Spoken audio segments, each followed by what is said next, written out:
Hi everyone. So in my last video, I talked to you about an amazing trial that showed that up to 86% of people could achieve remission from type 2 diabetes.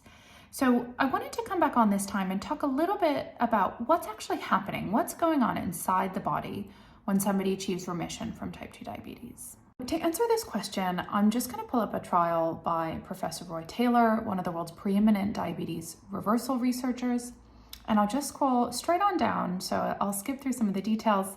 But I want to call your attention to this MRI scan. So this is a patient, you can see on the left, this is a patient before they underwent a low-calorie diet program.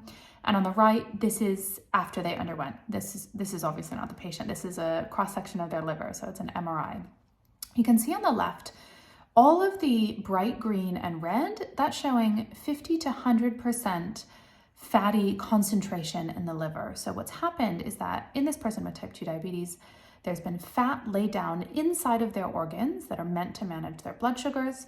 And what that's doing is that they're unable to manage their blood sugars naturally. So in somebody with type 2 diabetes, you'll see uncontrolled blood sugars.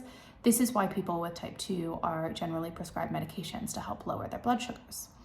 You can see on the right, this is the patient after they've undergone a low-calorie diet program and after they're in remission from type 2 diabetes. So they've come off medications and their blood sugars are being controlled naturally.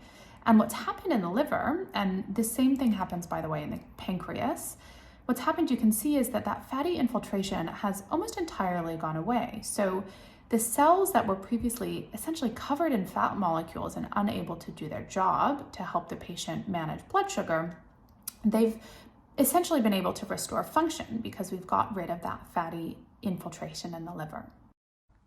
Now, this is important obviously for patients with type 2 diabetes, but actually it's so relevant to all of us. You know, we think often about weight and fat in terms of the fat under our skin and how we feel and look in clothes. But actually the fat inside our organs has such an impact on our overall health. And as you can see here, the fat that is laid down inside our organs as we gain or lose weight can really impact how well our bodies are able to function and how healthy we are. So I know some of this can be confusing. If you have any questions, please drop them below and I'll answer with another video.